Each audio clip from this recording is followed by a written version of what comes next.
First and foremost, I want to welcome you to our MLK Community Conversation with Dr. Joseph Silver, Maintaining the Vision of Freedom, Justice, and Equality.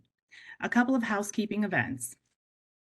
You're going to be muted so that we don't have any background noise and avoid some feedback during the event as well. Our speaker will be speaking for about 30 minutes, and then after that, there'll be a brief question and answer period, and that'll be around 12:30 p.m. You can participate by asking questions in the chat function, which Terry will be monitoring, or at any time during the event, so you do have that freedom. And afterwards, we'll conclude a little bit before noon and go ahead and conclude our event. But our next order of events is I get the honor and privilege of introducing Dr. Joseph Silver. Now, his bio is extensive and very long, so if you want the full entirety, take a look at the website. So I'm just going to highlight a few things. Dr. Joseph Silver is president of Silver and Associates. It's a full-service higher education consulting firm, and they have over 25 years of a track record assisting colleges and universities solving complex problems, accreditation issues, and developing sound strategic planning. Dr. Joseph Silver has served as the president of Alabama State University, and prior to that, he was employed at Clark Atlanta University, where he served as the provost and vice president of student affairs. He is credited with being the architect of the university's new strategic plan and its implementation. Over the past 35 years, Dr. Silver has held leadership positions with increasing responsibilities, a tenured professor at Kennesaw State College, where he was a professor of political science and later an assistant to the president and director of minority affairs and an EEO officer. Dr. Silver has also been very active in community groups, the NAACP, as well as political action groups. He is a recipient of many awards, including the NAACP Education Award. He is a transformational and innovative leader with great vision, principled ethics, and sound strategic planning skills. He is championed as a strong academic thinker who is well positioned in the academy and in the community. Dr. Silver also prides himself on mentoring the next generation of scholars and leaders in higher education, business, and the community. Please join me in welcoming Dr. Joseph Silver to our MLK Community Day Conversation. We are glad to have you. Glad to have you. So Dr. Silver, you have the floor. Thank you, Attorney Freeman. Let me say how pleased I am to be a part of your program today. And normally when I'm introduced, because of the, as you said, the length of the bio, I reduce it down to two things. I say I'm Joseph Silver, the husband of Rosalind Silver, and the father of Crystal and Joseph, and the grandfather of 5. And that's who I am. During my time at Clark Atlanta University, I had a great friend who worked with me. His name was Randy Gunter. And I just want to make one correction, because Randy was the vice president of student affairs. I was the vice president of academic affairs. So I don't want anybody to get a note to Randy and say, Silver tried to take your job while he was over here talking to the law school folk. So I'm excited. I do want to make a disclaimer before we start. And that is that I really, really, really like the Zoom platform. But in terms of actually interacting with people and speaking, I actually prefer to be in person. I like to move around. I like to engage the audience. And of course, all that is limited on the Zoom platform, but we're going to do our due diligence, and I'm looking forward to this day. What I'm really looking forward to is your questions, because of course, none of us believe that in 30 minutes you can solve all the world's problems. And secondly, we know we can't address all the things that MLK stood for in 30 minutes, but we'll try to put a context out there to begin to help people really understand where we are today as it relates to the Martin Luther King celebration. First of all, when you begin to think about the program. I am really encouraged by the spirit of the program and the way you have it listed as a conversation, a community conversation. And my hope is that this conversation is not just tied to this one day, this one presentation, but you have the conversation throughout the year. I did ponder on your topic, maintaining the vision of freedom, justice, and equality. And I thought about it long and hard. And as I reflected on your topic, I thought about some of you may be old enough to remember the old Virginia Slims commercial. Said, "We come a long ways, baby." And then you juxtapose that to Robert Frost in his singular poem, Stopping by the Woods on a Snowy Evening, where he said, "And miles to go before we sleep." So I think that epitomizes where we are as a country, where we are in this conversation about Martin Luther King and what he stood for. We've come a long ways, but miles to go before we sleep. I'm reminded of a survey that was taken in 1962. Now, if you can imagine the United States in 1962, and some of us before the program started was reflecting on that period of the 60s when we were doing certain things and being the first here and the first there. But there was a nationwide survey in 1962, and it asked one simple question: do you believe that in America, white folk and black folk are treated equally? And the overwhelming majority of the people in the poll said yes. Said yes. Now, if we have a clear vision of what was going on in 1962, prior to the Civil Rights Act, prior to the Fair Housing Act, prior to a lot of things, the majority of Americans, white Americans, said that they believed that everything was equal between the races. Then I'm kind of fast forward and I'm looking at a poll that came out midsummer asking about the elections, for an example, and whether or not we had a fair election in 2020. And clearly a third of the country indicated that they believed that it was not fair and that the current president was not the legitimate president. And we look at the exit poll last night in Iowa, where 2/3 of the people in the exit poll said that they believe that Biden was not the legitimate president. So when we think about that in the context of why we're here today, we are in a quagmire.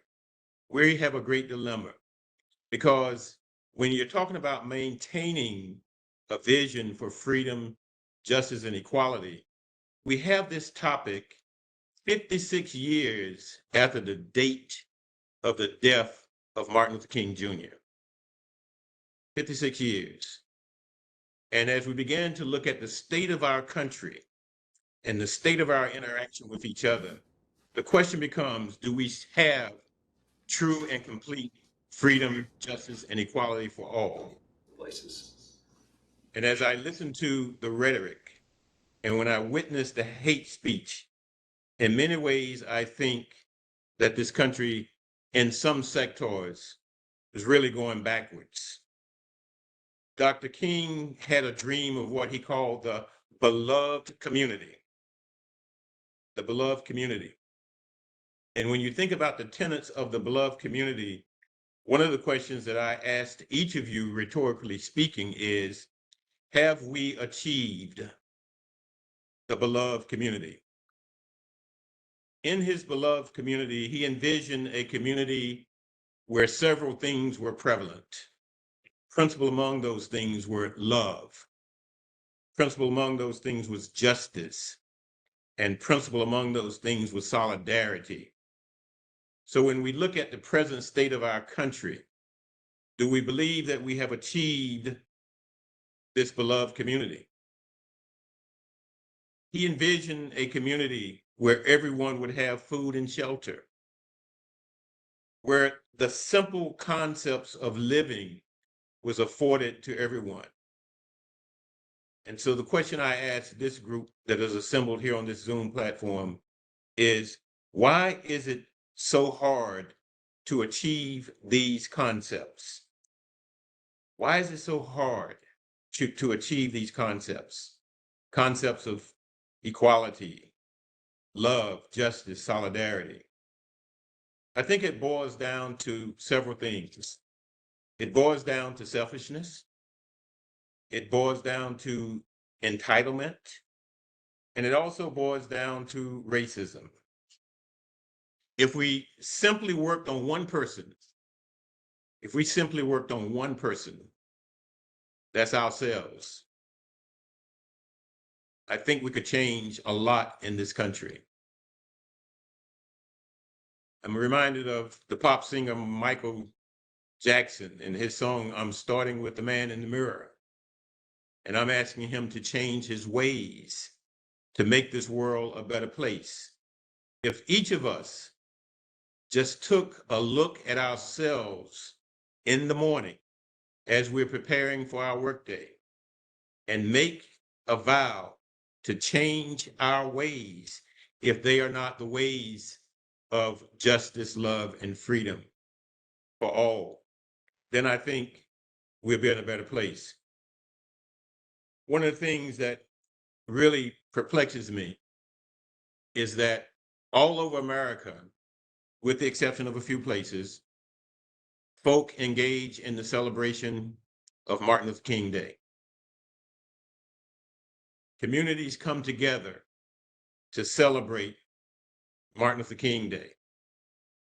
In Atlanta, where I have an office, in Savannah, where I am today, where we have an office, yesterday was full of festivities. Everybody was on the same page, a 3-hour parade with all people from all walks of life participating in the parade. So the question I constantly ask myself is, what happens the day after MLK Day is over? Metaphorically speaking, I could tie it to what we do in celebration of one of the holidays during this last 30 days, where we put up the Christmas tree in anticipation of putting gifts under the tree. Then the holiday comes, and then there's a rush to take the Christmas tree down. And we don't think about that tree for another year. And in a similar way, I think we find ourselves in that position with the tenets of the expectations of what Martin Luther King Jr. had in his beloved community and the celebration. You have people from all walks of life coming together to plan the day. And once that day is over, those very people sometimes have no interaction with each other until the next time it's ready to plan the day.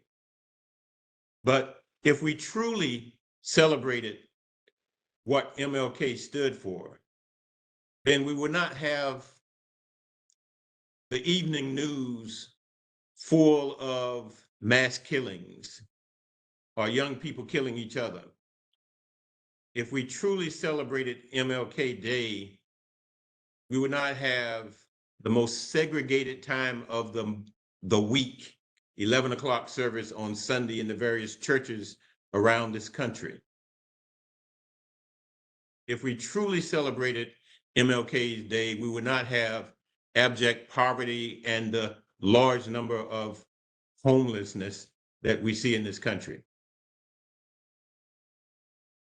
As I began to think about this in terms of its totalness, if we were really celebrating MLK Day, we would not have the economic disparity that we see in this country. If we were truly celebrating MLK Day, we would not have the huge partisan existence in our central government where nothing can get done on behalf of the people because folk are dug into the partisanship that has no benefit. And if we truly celebrated MLK, we would not tolerate the white supremacy that we see existence in this country and the rapid voter suppression that we see on a daily basis.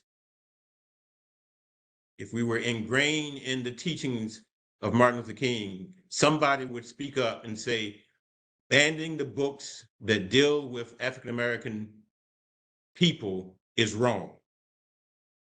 Trying to revise history in 2024 to say that slavery benefited the slaves is wrong.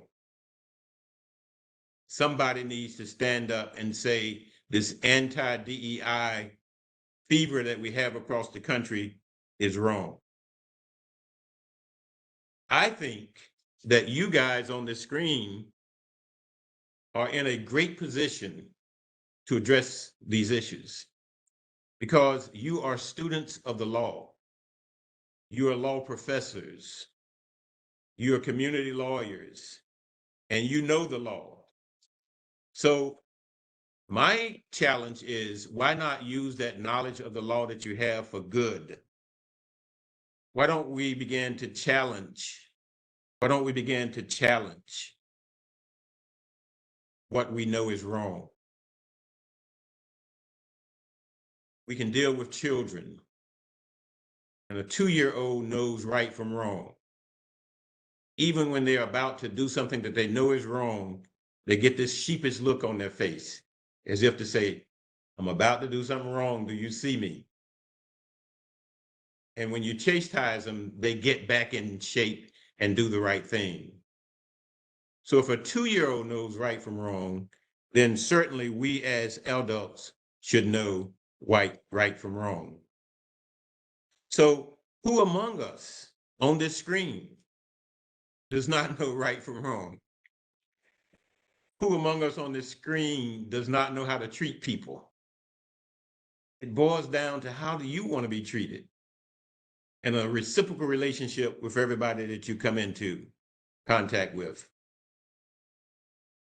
Good-meaning people cannot fall prey to the hate speech that we know exists in this country. When we work together as a community, that is probably the first step to moving toward MLK, the love community. But you are so well positioned as folk who are at a law school, who can help define and determine and discuss and explain what the law really does. You can help the rest of us stop dreaming and stop visioning about freedom, justice, and equality. You can make it happen. It's time for us to wake up from the dream. A vision is a future state of existence that we want to see. We're talking about this 56 years after the death of Martin Luther King Jr. Higher education has always played a pivotal role in terms of addressing the evils of society and trying to address social justice. Even when we had state-sponsored segregation in Plessy versus Ferguson, and you're in the law school, you all know that case, 1896, that essentially said, it's okay to be separate as long as you're equal. But we knew for a fact that that didn't mean a thing. Also, you're familiar with Missouri XL Gaines versus Canada. I think that was 1938. And each of us is aware of the lack of implementation of the Brown versus Board of Education decision in 1954. But against that backdrop, we had higher education institutions that stood up and were counted in terms of moving toward a more just society. The Student Nonviolence Committee started in 1960, not too far from one of the places where one of your employees or coworkers worked. I heard her say she was from Fuquay Arena, which is just outside of Raleigh, North Carolina. And the Student Nonviolent Committee started at Shaw University. A group of students who came together and said, we must make a difference as it relates to social justice. We always hear about the many speeches that Martin Luther King Jr. made. And when you talk about Martin Luther King Jr., you hear about the "I Have a Dream" speech that he made on the March in Washington. You hear about the speech that he talked about. He was tired, that he's been to the mountaintop and he won't get there with us. That speech was made in Memphis as a part of that sanitation strike that was going on that led to his death. And some of you remember, I think, a turning point in how most of America perceived Martin Luther King Jr. when he made his speech in New York on the anti-Vietnam speech. However, as great as those speeches were, and they were great, because you could see his progression as a person, a man who embraced nonviolence, a man who spent his years fighting for what was right, but began to see that it was not just about civil rights, but it was about economic justice, and it was about fairness home and abroad. And when he began to make his arguments more about economics and against the war, then that's when he became really public enemy number one. And it was not too long after that that he died.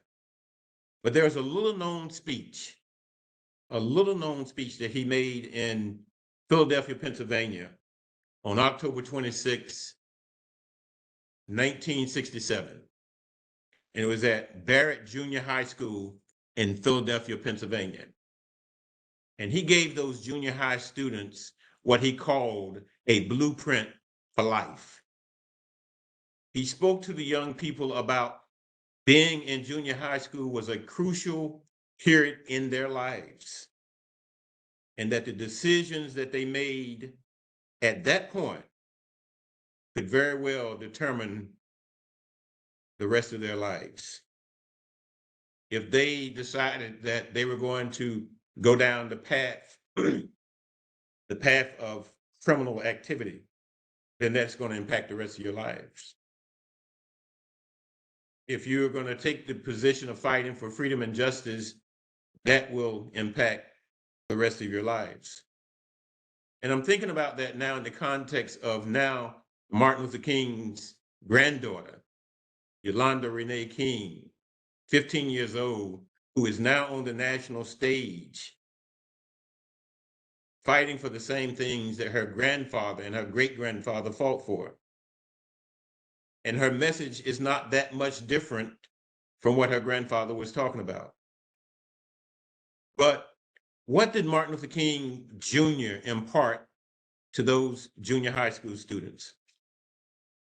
I think that the blueprint that he gave them for life is one that is still appropriate for young people in 2024, not so young people in 2024, and old people like me in 2024. He gave about 7 points that I want to share with you. The first one that he said to the kids is that if you want to have a quality of life, then you have to make sure that you never compromise your dignity and your self-worth.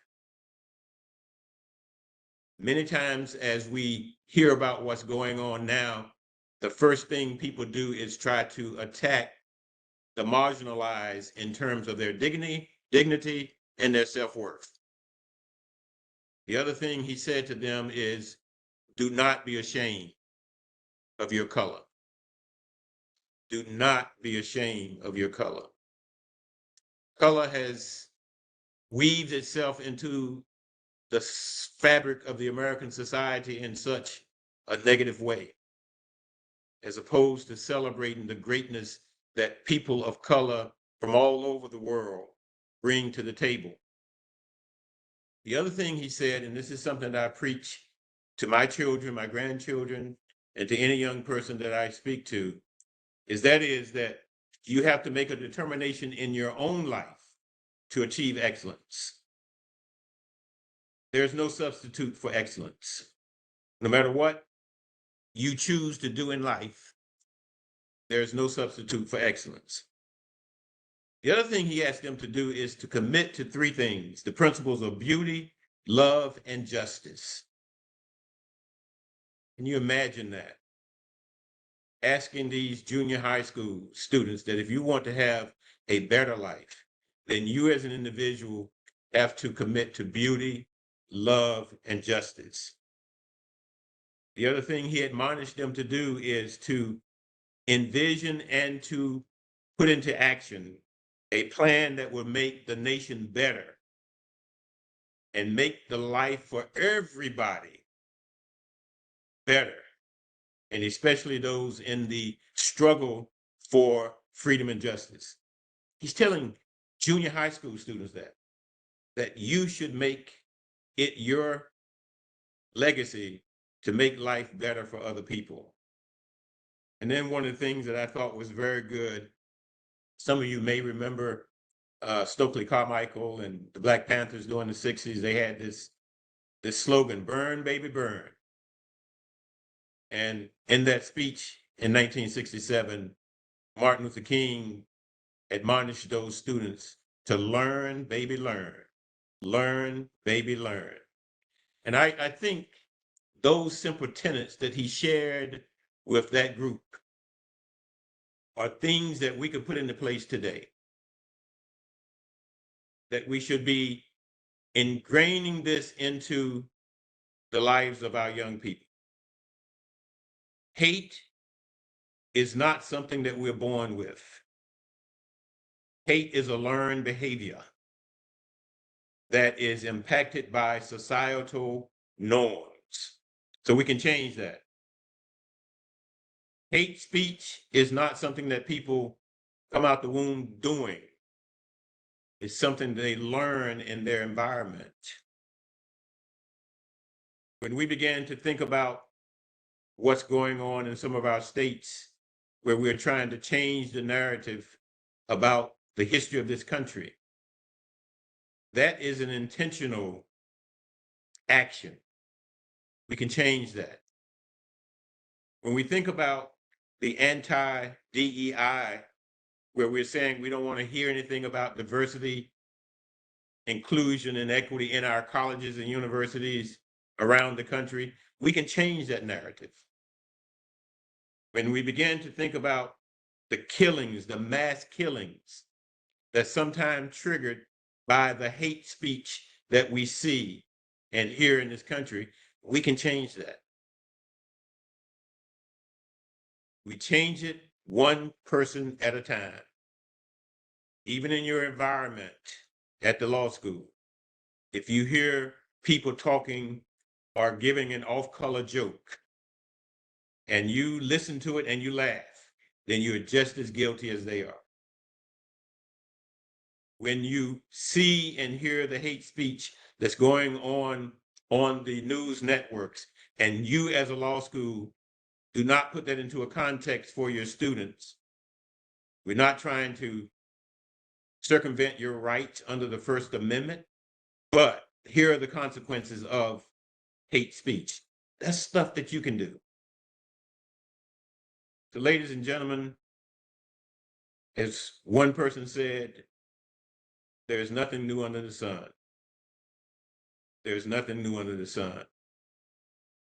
But what I'm perplexed about is that in 2024, we still have a large sector of this country that is absolutely petrified and paranoid to the extent that they would spend the most of their working days and nights trying to turn back the hand of time.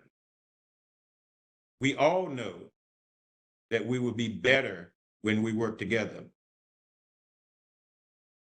I live in two cities. I live in Savannah, Georgia, and I live in Atlanta, Georgia. Both very different. But in Savannah, we're right here on the Atlantic Ocean in a place called Tybee Island. And so one of the things that we talk about, metaphorically speaking, is the rising of the tide, when the tide goes in and when it comes in and when it goes back out. And we say the beauty of the metaphor is that everybody on the boat, when the tide comes in, if you're on the boat, you're going to rise. Ladies and gentlemen, I wish I had more time to really talk about these concerns, but I had 30 minutes. I'm trying to be obedient. I learned that from my wife. I'm very obedient. Whatever she tells me to do, I just say, yes, dear.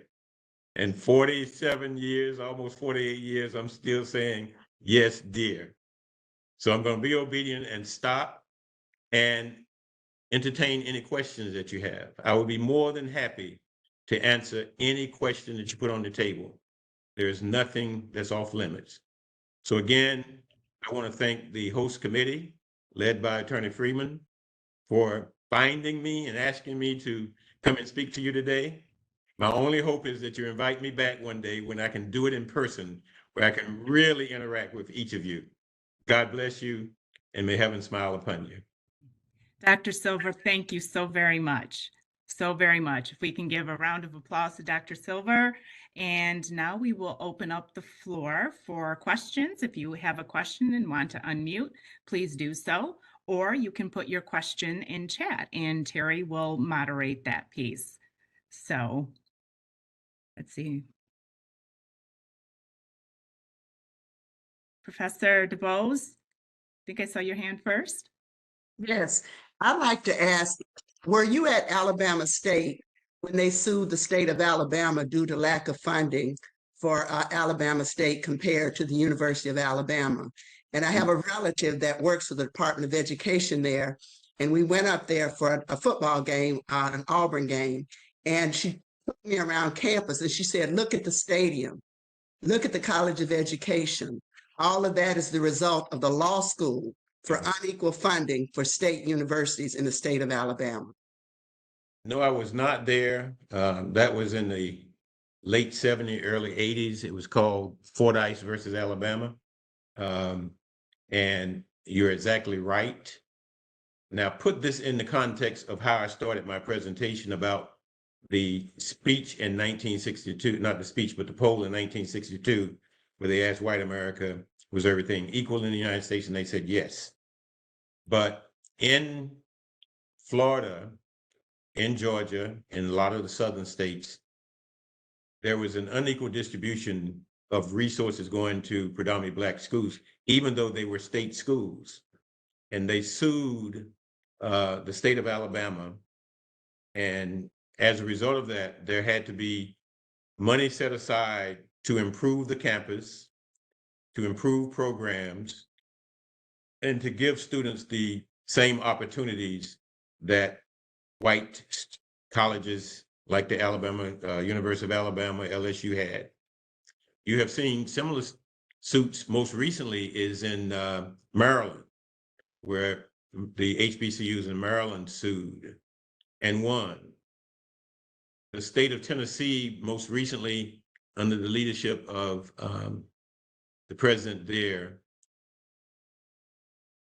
they sued the state of Tennessee and won a $500 million judgment against the state for unequal funding.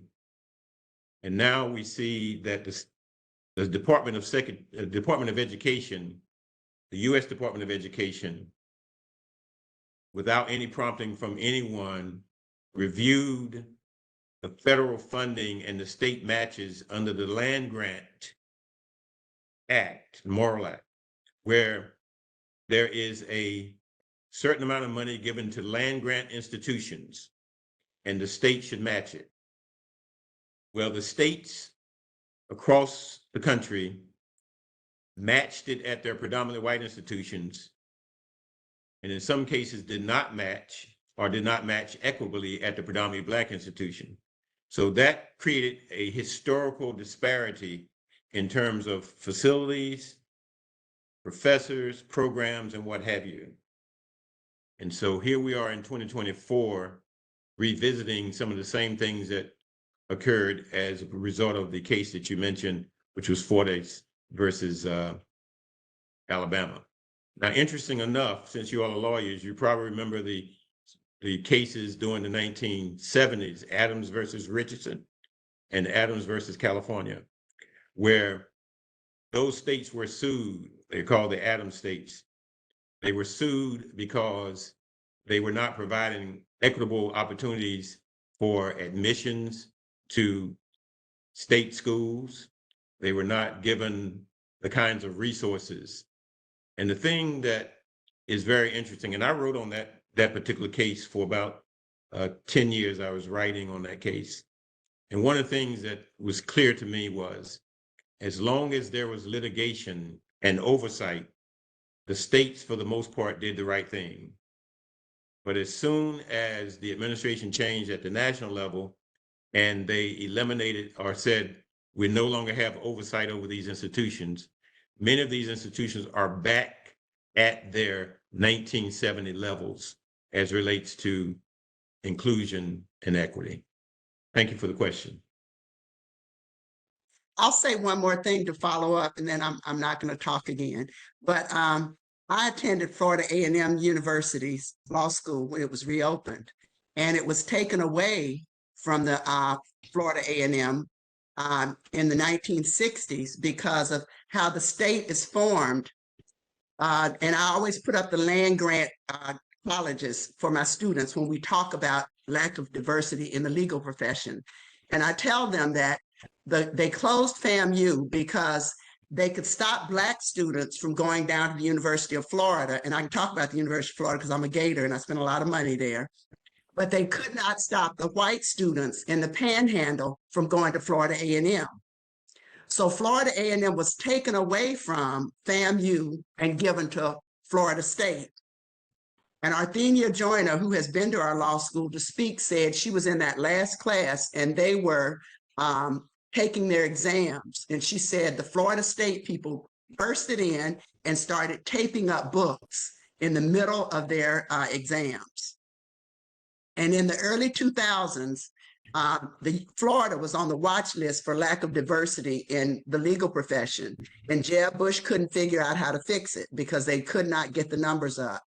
And he came up with a novel idea, and I appreciate him for it because that's why I'm a lawyer today, to reopen Florida A&M in Orlando. Yeah. And so a lot of times that push is there, but the push needs to remain. I don't think he would have opened up Florida A&M if Florida was not in trouble. And when they opened FAMU, Judge Hatchett came out of the 11th Circuit and spoke, and he said that with FAMU opening, and there were 49 African Americans and 61 other Hispanic and whites and everything. He said with FAMU opening that day with 49 African Americans, FAMU more than doubled the number of African Americans in law school. And there were 11 other law schools.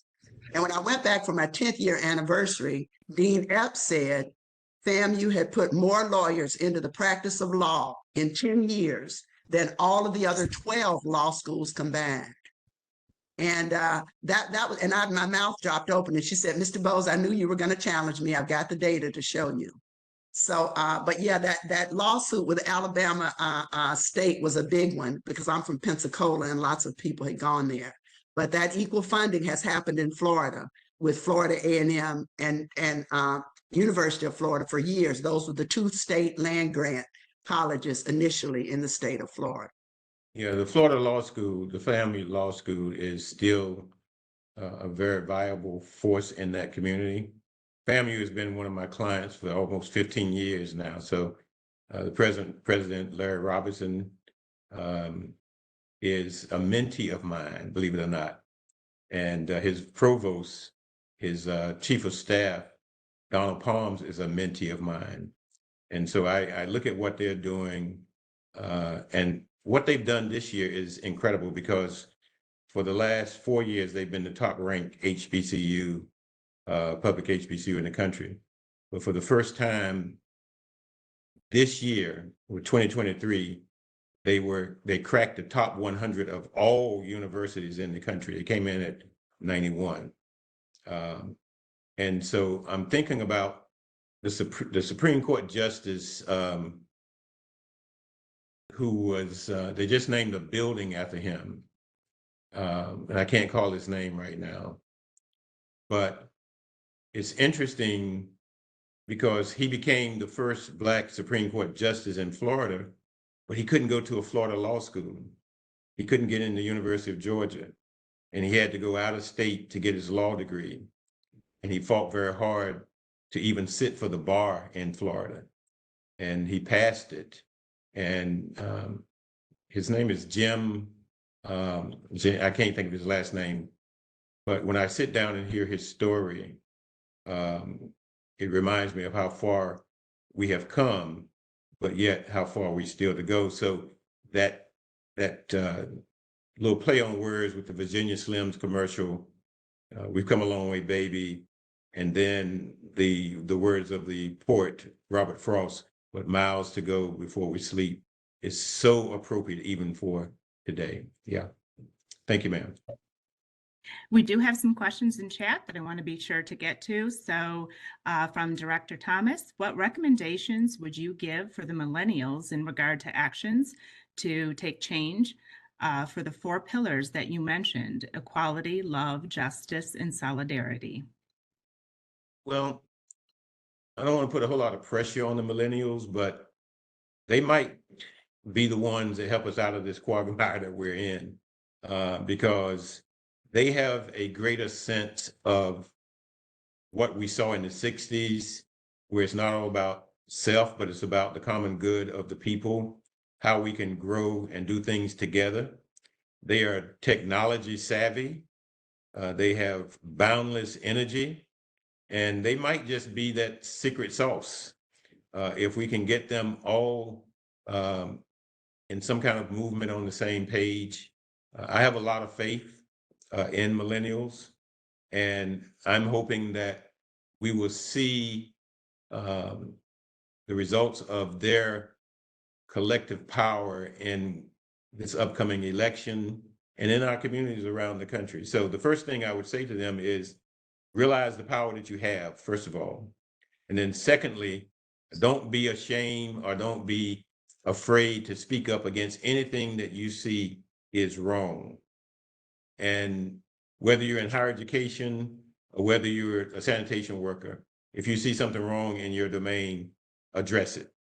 And so the other thing is using your savvy use of technology to create networks across the country to combat the misinformation that is out there on these platforms. I can't believe the amount of misinformation that is still out there on these platforms. So I think the millennials can really be that spark plug to kind of address some of these concerns. Thank you, Dr. Silver. We have another question in the chat from Professor Martin Scott. How has the inability to consider race in admissions impacted HBCUs? That's a great question. I serve in an organization called the 100 Black Men of America, and I serve as their national chairperson for higher education. And we have created forums to talk about that issue, and also in the American Association of Blacks in Higher Education, we would address that issue. Now, there's a two-pronged approach in terms of looking at that case. And you all are the lawyers, so I'm not going to try to lawyer you down. I'm just going to give you my perspective on this. One, the case was brought about by folk who had no standings, okay? But it made its way into the courts and it was heard. The group of Asian students or Asian persons who brought the lawsuit before the public and before the courts really had no standings because they were not aggrieved in any kind of way. But it got to the courts. And the courts overturned the 2 cases, I think it was in North Carolina, University of North Carolina, Chapel Hill, and Harvard. And so when you begin to look at what it did in terms of eliminating race in the admissions decision, but it does not eliminate race in the admissions process. And I think we have to make that distinction. So you can talk about how race impacted your journey and that kind of thing. But then when you get to how did it impact HBCUs, well, little to no impact, and let me tell you why. Now, we know we've had some HBCU presidents saying, if they don't want you at those institutions, come to our institutions, and we will welcome you with open arms. But the fact of the matter is, and I can't remember, is it Professor Dubois who raised the question earlier? Her points come back to this question. Even if you open all the HBCUs, all 102 of them, they wouldn't have the infrastructure or the facilities to really help assist and keep all those students. So the impact is it gave some greater visibility to HBCUs in terms of what they stand for, because HBCUs have never turned anybody away on the account of race. But the case, we have what we've seen in the last 5 years, I guess I say since George Floyd's situation, is that there has been an uptick in the enrollment at your first and second tier HBCUs, where Black students are saying now, I don't really have to stay here and be marginalized at white institutions. I don't have to stay here and be not noticed. I can go to an HBCU and be celebrated. So you got that uptick in enrollment. But then look at what's happening in Tennessee. And the president's name I was trying to think about a while ago was Glenda Glover. Okay. And think about what's happening at A&T. Now watch how this works. We talked about in 1896, state-sponsored segregation, right? So imagine in North Carolina, with A&T, one of the premier HBCUs in the country, one of the premier institutions in the country. And the same thing at Tennessee State.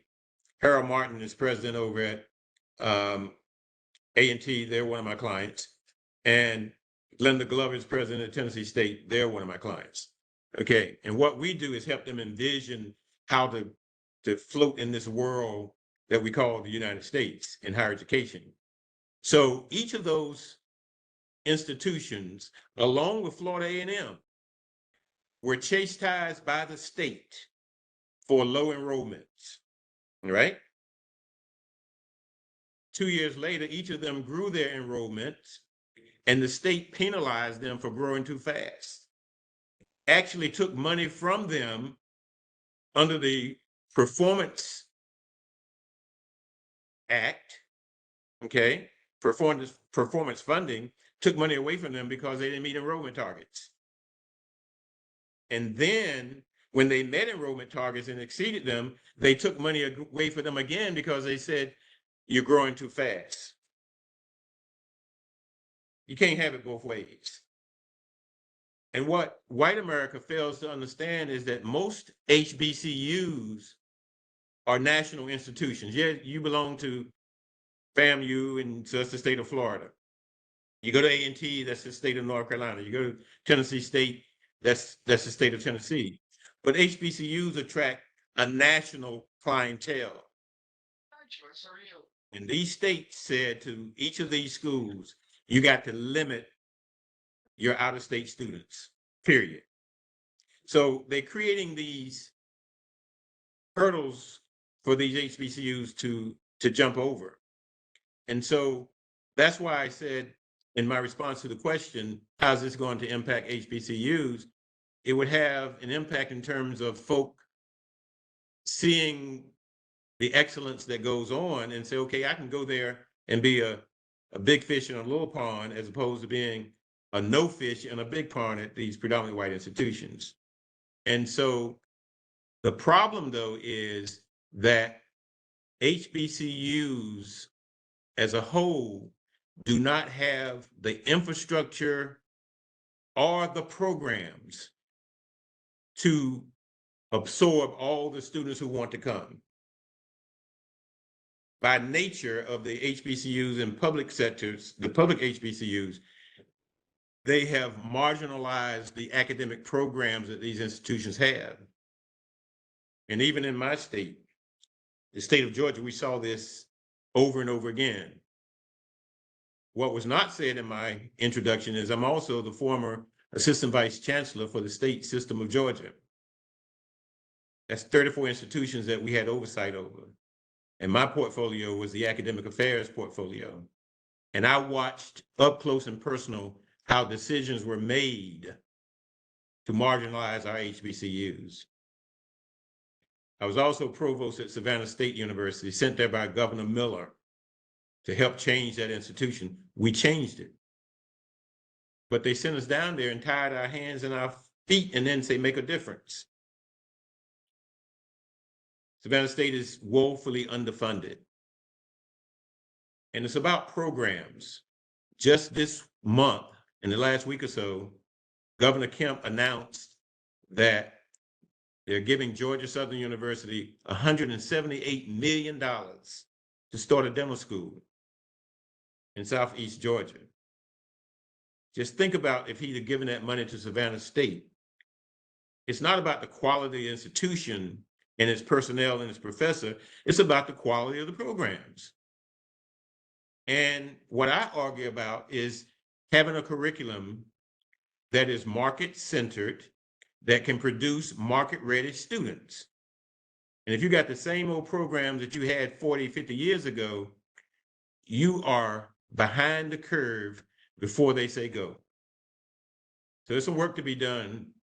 HBCUs are lovely places. I made it a choice to do my undergraduate and graduate work at HBCUs, and my PhD and my master's at HBCU. But in my mind, I had something to prove, so I did all my postdoc at predominantly white institution. Okay, Kent Law School. Also Stanford University, and also Oxford and England. I went to those schools after I got my PhD, and I excelled, and I was trying to prove a point that I could be just as effective coming from that environment as I was if I came from your environment. While at Stanford, I studied under the Pulitzer Prize winner Higginbotham. And he told me in a sidebar conversation that I was a great representative of the Ivy League schools. I said, there's only one problem, sir. I didn't go to Ivy League school. I went to Atlanta University. And his mouth dropped. Okay. So there's a lot to be done. The question, I know I went probably deeper than what you wanted me to, but the bottom line is that the Supreme Court case will have little effect on the overall operations of HBCUs because they're not positioned economically, program-wise, and facility to attract a big influx. We saw that at Tennessee, we saw it at FAMU, and we saw it at A&T. They had a housing crisis, right? And so the housing crisis became the journalistic nut of the day, nugget of the day. So they talked about how mismanaging enrollment, these folk can't even get it right in terms of housing students. No, it had nothing to do with that. It had to do with a large influx of people from predominantly white schools who had enough, and now they're coming to the HBCUs and they didn't have the facilities to include them. Now in Tennessee, you go back and look, for 10 years, Glenda Glover has asked the legislature for additional housing to support future growth. They said what? No. Then they come and penalize her when the students come and she doesn't have any place to put them. That's the state that we exist in. Thank you, Dr. Silver. Thank you, everybody, for attending. Our time is coming to a close. Dr. Silver, we would love to have you in person, and hopefully one day we can make that happen. And if we could all give a warm welcome, appreciation of thanks to Dr. Silver. Thank you for sharing space and time with us this afternoon. Thank you. Thank you for having me. And if there are questions that folk didn't want to put out there on the universe, give me a call. We can have that conversation, because you did say this was a conversation. So the conversation doesn't stop right here. Looking forward to having future conversations with you guys. We'll keep Thank talking. you much. Thank you, Thank you Dr. much. Silver. Thank you. Mhm.